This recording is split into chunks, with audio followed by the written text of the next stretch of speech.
Assalamualaikum warahmatullahi wabarakatuh. Selamat pagi pemirsa.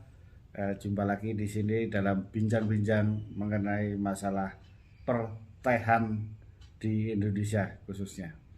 Ini untuk sekedar membahas di dunia pertanian, salah satunya teh. Bagaimana masyarakat tahu memang teh ini kan ya sering dapat dikatakan tiap hari diminum.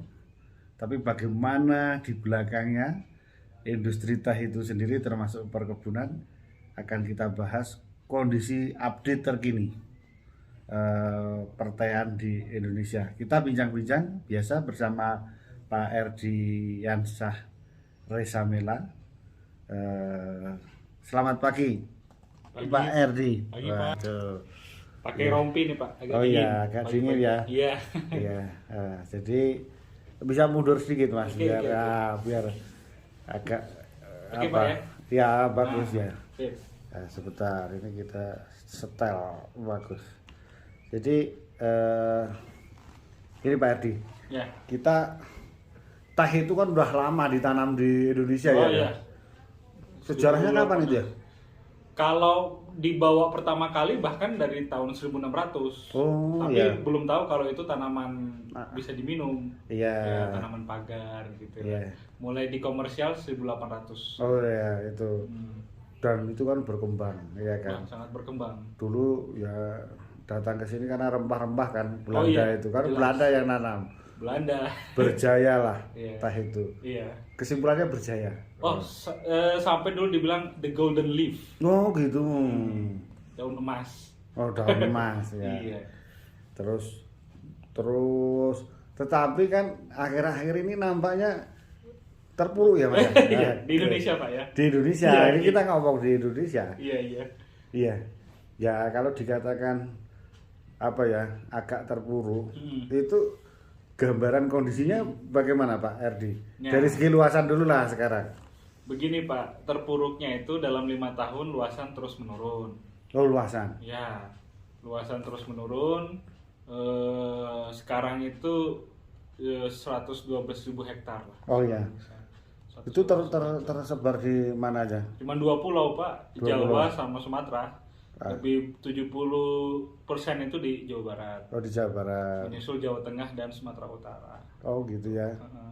Dan itu kalau komposisi apa kepemilikannya gimana Mas? Rakyat apa Iya. swasta atau gimana itu dari 112.000 hektar itu tadi? Iya, memang dari komposisi itu ada 3 sebenarnya. Oh, Kalau iya. kita bisa bagi teh rakyat, teh BUMN, sama perkebunan swasta. Oh. Begitu. Nah, yang rakyat ini komposisinya agak sedikit lebih besar daripada BUMN dan swasta. Nah. Namun permasalahannya produksi dan produktivitas rakyatnya ini lebih bawah daripada BUMN dan Berapa swasta. Mas angkanya 40% dari 112? Iya, 40%. Jadi komposisinya agak sedikit lebih besar rakyat. Oh ya. Cuman dia sporadis dan Oh tidak ya. termanage. Kalau yang swasta berapa persen? Swasta lebih rendah dari BUMN. Sekitar angkanya 30-30-an lah. Ya. Mungkin BUMN itu 38%, swasta di bawahnya. Oh, Jadi gitu. komposisinya 40-30-30. Iya, 40 apa rakyat, kemudian 30 berapa? 30 sekian. Sekian itu apa ya BUMN atau BTP ya. PP, betul. Kemudian swasta 30-an%. Iya, BUMN juga ada ID Food, Pak. Oh. Nggak hanya BTP, R&D. Oh iya. ID Food, ya. Oh gitu ya. Iya. Iya, berarti kalau dijumlah jangan sampai 100% lah kan itu berarti Iya. 40 30 30 lah Iya, kemungkinannya. 30-30. Apalagi Kalau- kan nggak tahu ya resizing itu kan banyak yang dikurangi kan Iya. luasnya betul. itu. Luasnya itu yang dikurangi itu kita nyebutnya bukan dikurangi, dioptimalkan dengan cara kerjasama diversifikasi di luar Ah, usaha teh. Nah, gitu. itu baru bahasanya mas. Ya ini yang apa Iya, aja oke, Pak. strike, nah, memang Iya. diganti ya Tapi kan. tetap yang dipertahankan dataran tinggi, Pak. Oh, Karena gitu. dataran tinggi premium, pertumbuhannya bagus. Iya, tapi kalau rakyat saya lihat kan itu diganti sayuran mas. Ya itu balik lagi ke cash flow, Pak. Kan diganti memang ya gimana memang ya nanti kita bahas madesu atau enggak gitu Iya. kan. Itu dari luasan kepemilikan ya kan mas. Iya. Mas itu dari ngomong tadi kan lebih rendah, lebih apa? Protasnya berapa sih produktivitas? Kalau per hektar? ngomong produksi dulu nih Pak ya. Iya, iya. Jadi kalau protas kan nanti perlahan. Iya.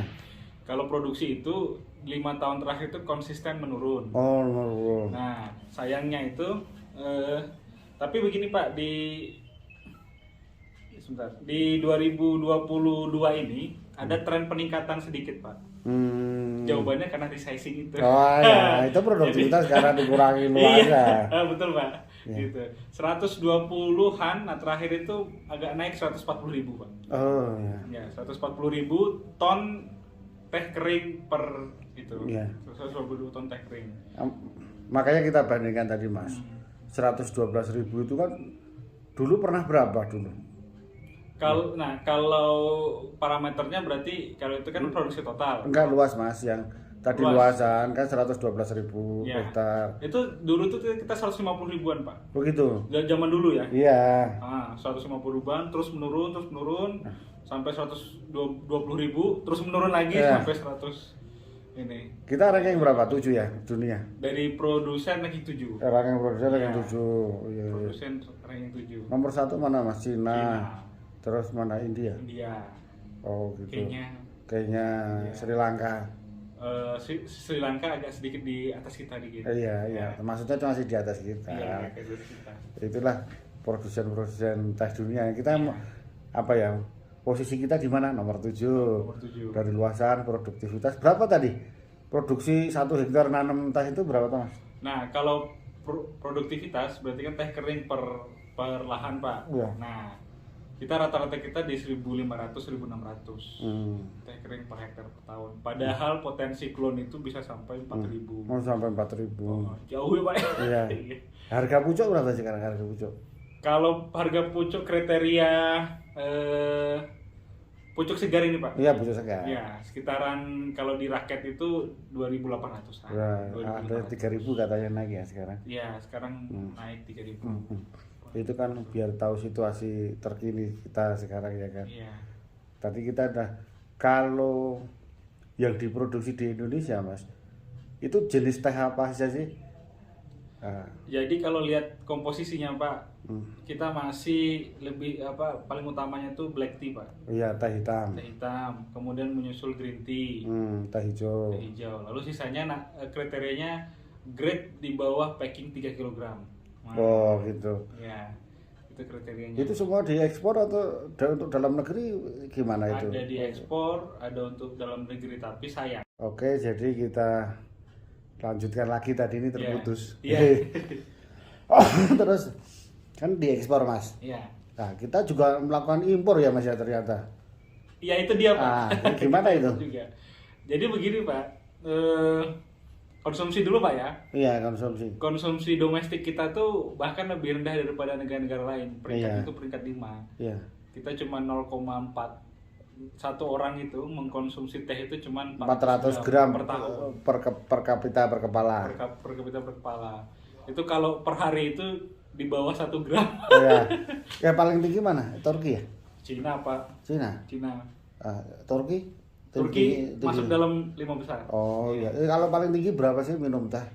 Sampai kilo gitu ya? Kemarin 1,2 itu? 1,2 kilo. 1,2 kilo Satu orang. per tahun. Berarti terus India menyusul India.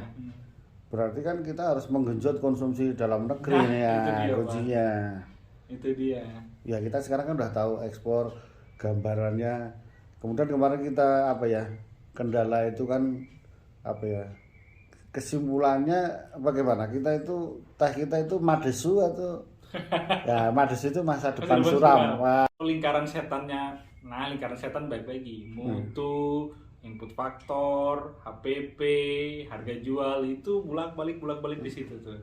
Nah, kalau lingkaran setannya bisa kita putus, madesunya tuh jadi masa depan cerah, Pak.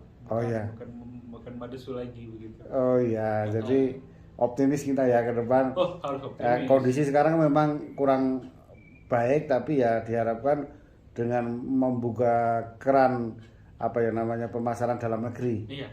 itu supaya meningkat lebih bagus gitu. Jadi Konsumsi dalam negeri lah. konsumsi meningkat. Iya. Betul. Di samping itu lifestyle untuk milenial lah itu yang kita genjot gitu. Betul Pak. Lifestyle. Teh yang bagus loh Pak, teh yang on grade, bukan konsumsi teh yang off grade. Gitu ya. Gitu. Iya. Yang on grade.